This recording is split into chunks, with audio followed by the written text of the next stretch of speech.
Thank you Rahul ji. साम्प्रतं चिरप्रतीक्षितं मुख्यातिथीनाम् उद्बोधनं professor B Mahadevan महोदयं श्रोतुं वयं सर्वेपि सन्नद्धाः स्मः. मान्यान् मुख्यातिथिवर्यान् प्रार्थये कृपया स्वीय अनुभवपूर्णैः प्रेरकवचनैः अस्मान् उद्बोधयन्तु इति. ओम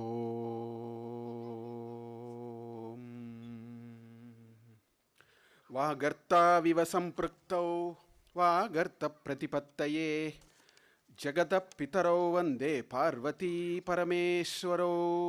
वसुदेवसुतं देवं कंसचाणूरमर्दनं देवकी परमानन्दं कृष्णं वन्दे जगद्गुरुं. सदाशिवसमारम्भां शङ्कराचार्यमध्यमाम् अस्मदाचार्यपर्यन्तां वन्दे गुरुपरम्परां. हरिः ओम्.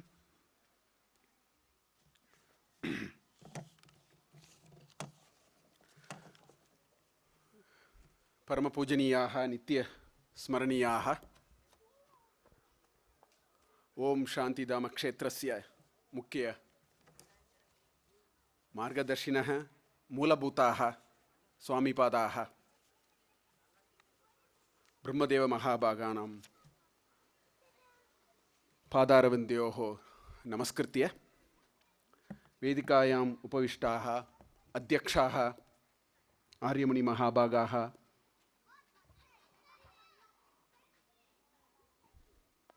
तथा साधनावर्याः शास्त्री महाभागाः अग्रे उपविष्टाः प्रौढाः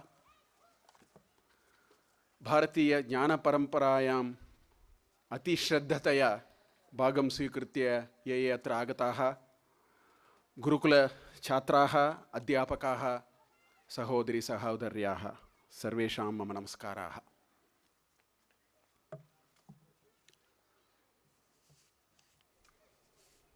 अयं सन्दर्भः महदानन्ददायकः मोदप्रमोदविषयः.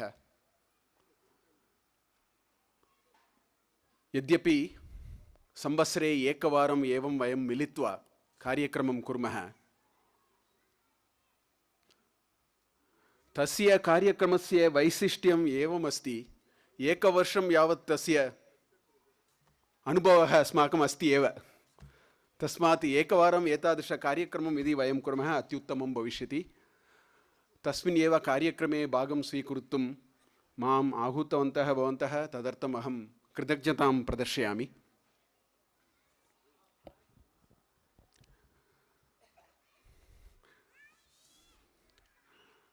अद्य मया श्रुतम् अस्मिन् संवत्सरारभ्य वेदभूषण वेदविभूषण इत्यादि मार्गे छात्राणां शिक्षणं भविष्यति इति. एतत् महान् सन्तोषस्य विषयः. आदौ अहम् एतत् वक्तुम् इच्छामि. चिन्मयविश्वविद्यालये अस्माभिः गुरुकुलं नियोजितम् अस्ति गतवर्ष आरभ्य. अत्र व्याकरणविषये तथा अद्वैतवेदान्तविषये गुरुकुलनियोजनम् अस्माभिः कृतमस्ति. ये द्वादशकक्षापर्यन्तम् उत्तीर्णाः तत्समानतपरीक्षाः ये सन्ति तस्य उत्तीर्णं ये कृतवन्तः तेषां व्यवस्थाम् अस्माभिः क्रियते. तत्र सम्पूर्णतया वासाव्यवस्थां शिक्षणम् इत्यादिकं निःशुल्कम् अस्माभिः करणीयमिति निश्चितमस्ति. 5 वर्षेभ्यः यावत् तत्र शिक्षणं स्वीकृत्य आचार्यपदवीं प्राप्तुमपि यत् आवश्यकं तत्सर्वम् अस्माभिः तत्र व्यवस्थां सर्वं कृतमस्ति. पूर्वतनछात्राः एव तत्र अध्यापकरूपेण पवननागेन्द्रवर्यः तत्र एव अस्ति एव. तस्मात् इतः कृपया छात्रान् तत्र प्रेषयन्तु इति अहम् आदौ प्रार्थयामि. तदर्थं यत् आवश्यकं तत्सर्वं वयं निश्चयेन अहं कारयामि एव. तस्मिन् विषये आदौ मया वक्तव्यमस्ति. अद्य बहवः जनाः अत्र आगताः. भिन्नभिन्नप्रदेशात् विदेशात् भिन्नभिन्नकार्यक्षेत्रात् वयं सर्वे अत्र आगताः. यद्यपि अस्माकं कार्यक्षेत्रम् अन्यत् भवति तथापि अस्माकम् आसक्तिः एकस्मिन् विषये एव, तत्तु भारतीयज्ञानपरम्पराणां विषये एव। वयं सर्वे तस्मिन्नेव विषये अधिक आसक्तिः प्रदर्शयित्वा अत्र आगतवन्तः स्मः। तस्मात् भारतीयज्ञानपरम्पराणाम् अवगमने महान् क्लेशः इदानीम् अस्ति। अस्माकं पूर्वजैः ऋषिवर्यैः यत् कृतमस्ति तस्य अवगमने अस्माकं महान् क्लेशः वर्तते। There is a huge problem in understanding ancient Indian wisdom. तस्मात् तस्मिन् विषये किञ्चित् वक्तुम् इच्छामि अद्य। किमर्थम् इत्युक्ते बहवः एतादृशाः आगताः, बहवः अस्मिन् विषये दृष्टिगोचराणाम् एवमपि कुर्वन्तः सन्ति इति कारणेन तत्र कीदृशाः क्लेशाः अस्ति, तस्य निवारणं कथं करणीयम् इति एतस्मिन् विषये एव किञ्चित् वक्तुम् इच्छामि अद्य।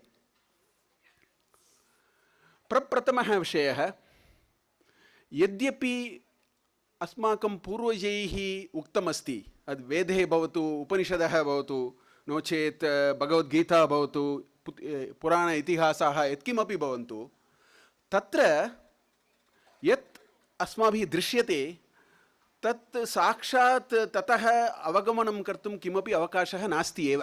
एतत् सर्वं स्थूलार्थः भवति।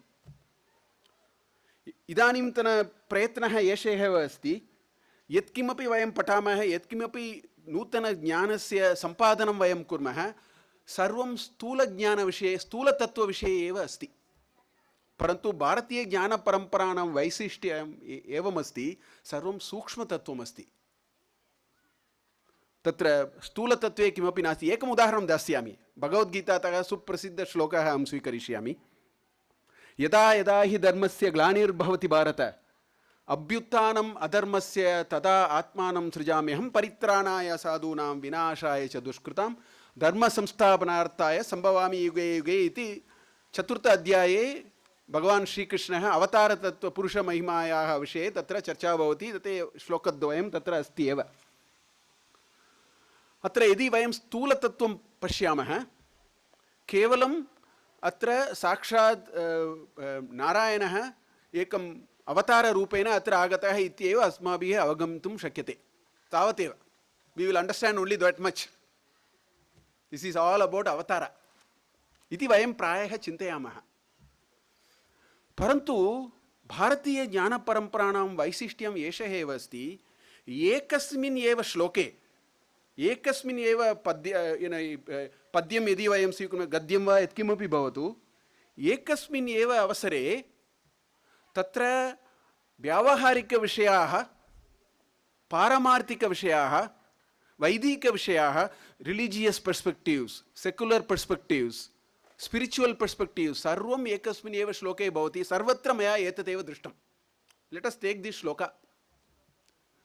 If you just read it, केवलं तस्य पदच्छेदं कृत्वा तस्य पदस्य कः अर्थः इति कोऽपि संस्कृतपण्डितः अस्माकं तस्य निवारणं करिष्यति, अस्माभिः सम्यक् ज्ञास्यते एतत् अवतारपुरुषमहिमा इति। That is just a religious point of view. But then our ancestors were so wonderful that they had so many things inside that.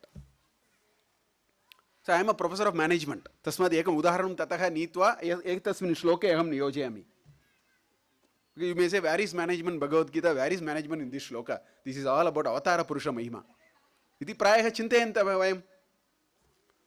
See, in management, there is a simple, if anybody who knows economics, there is a simple, what is called demand-supply curve iti asti. Tat sarvam vayam tejamah. I will not bring any of these technical terms. The simple question, if the price of tomato goes to 100 rupees, what will happen? Iti ekah prashnah vartate eva. 1 kg tomato is now 150 rupees. What will happen? Iti ekah prashnah vartate eva. This is a question we have to answer. Now so many things will happen. The government will step in. Somebody may be hoarding tomatoes. You have to do a raid.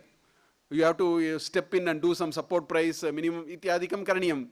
Price can also fall, so you need a minimum support price. So it always restores to an equilibrium. There is something called economic equilibrium.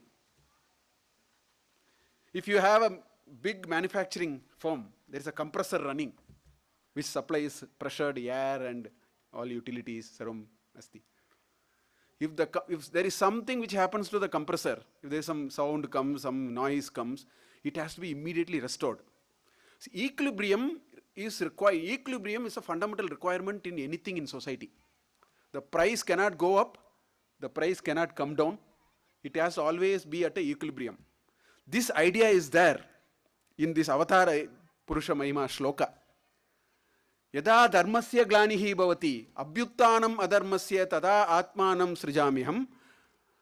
Right? Paritranaya sadhunam vinasaya cha dharma samsthapanara. You have to restore the order.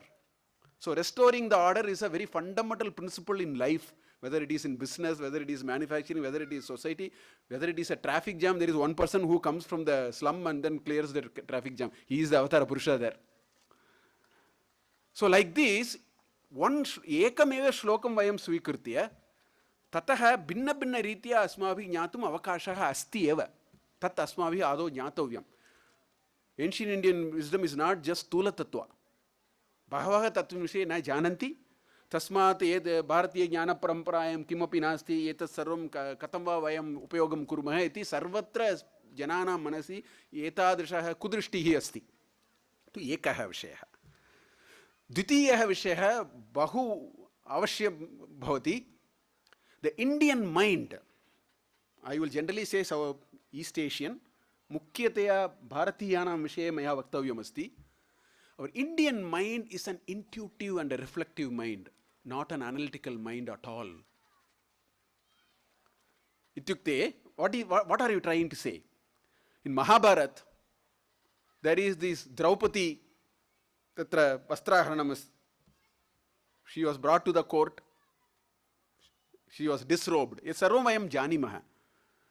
Tatra Western janaha ye adyenam asmakam patayantah santi, tesham analytical mind eva tesham mukyataya vartate. Everything they will see very analytically. Divide and rule. Etasarvam software janaha api uttama ritya kurvanti. Box krutva, arrow krutva, itaha tad bhavati, tataha evam bhavati, etad dwara etad kartum shaknumaha, A leads to B, B leads to C. Divide and understand. Now, I am a professor of operations management. My job is to talk about capacity. My job is to talk about is there proper machines are there, is it balanced, is manufacturing happening properly. If I bring that analytical mind into this episode, first question I should ask is, who is manufacturing the sari? Who is winding it on Draupadi? We know who is unwinding, that part we know. Dushadana. Is there raw material available? Is the capacity balanced? Is the rate at which the sari is wound and the rate at which the sari is unwound samanataya astiva nava? This is called analytical thinking. See, idanim sikshana kendre, in the educational system, asmavi etateva kartum samartyam asti, anyata kartum samartyameva nasti. That story is not at all meant for it. If you use your analytical mind and try to understand the story, the first conclusion that will come is all these ancient Indian wisdom is laughable. Vayam sarvam evameva vadantah smaha idanim. Etat sarvam nishprayojanam asti. Kim va tatra vadanti tatra viseshatya kimapi nasti iti asma sadrishanam manasi etadrisha kalpana vartate. Those who have genuine interest in ancient Indian wisdom has this doubt. I am not talking about those who don't have interest. Mundaka Upanishadah ekam shlokam aham vaktam ichchami. Uttamartya sarvatra evameva bhavati iti maya vaktavyam asti tadartameva. This is the characteristic feature of ancient Indian wisdom. Atra pashyantu agnir murda chakshushi chandra suryau dishashrotre vagvrutascha vedaha vayupranam hridayam vishwamasya padbyam prithvi hesha sarva bhuthantaratma. There is this adi purushasya vivaranam asti atra. If you look at Lagunyasa, see this I, what is it saying? Agni Murdha, Chakshushi Chandra Suryo. Moment you say Chakshushi Chandra Suryo, analytical mind will first of all dismiss the idea. What are you talking? Sun and the moon are the two eyes. But even if you are willing to agree to it, the analytical mind will ask, right eye is sun or left eye is sun? Asmakam drishti evame bhavati. Vamabhage Surya asti va Dakshina bhage asti va iti prashnaha bhavati. Soma Suryagni lochana iti yadi vayam vadamah complexity idopi adhikam bhavati. Agni kutra bhavati, so now the combination of permutation combination bhavati. This is what happens when you do what is called an analytical way of understanding knowledge. So let us understand, it has a very deep meaning. This, I will take only this, all I can explain, time will take.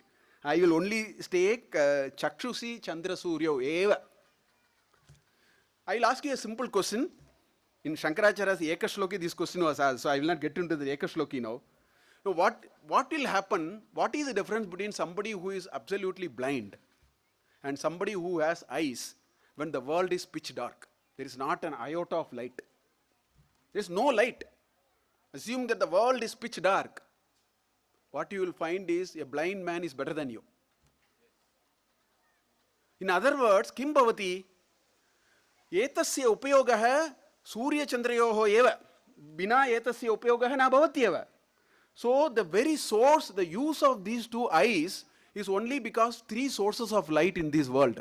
One is Surya, another is Chandra, third is Agni. That's why Soma Surya Agni Lochana. So what is this saying? This is saying it is saying the adhipati of vision is the source of light. What is wrong in this? It's a profound idea. The adhipati of this faculty called light, seeing, is the source of light. That is the meaning of this. Chakshushi Chandra Suryo ityukte mama drishti sakti yat asti tasya adhipatihi Surya Chandra eva idi avashekam agno api tatra stapitum asmagum avakashah asti eva. Every such, dishashrotraha. If direction is not there and if it is all vacuum, sound waves won't travel. You don't need these 2 ears. So Shrotrana Madhipatihi Dishaha. Evam asti asmakam jnana parampara. If you have to understand it, you cannot read and then take a dictionary. Oh, Chakshushi in the eyes, Surya and Chandra. One eye is Surya and one eye is Chandra. Dismiss it all this nonsense. You can't even go, 1,000 miles near the sun. You are talking about sun and moon are sitting there. Asmavihi prayatnam eva na kritam. Etadrisham avagantum asmavihi prayatnaha na kritah eva. Vina prayatnam vayam vedamaha.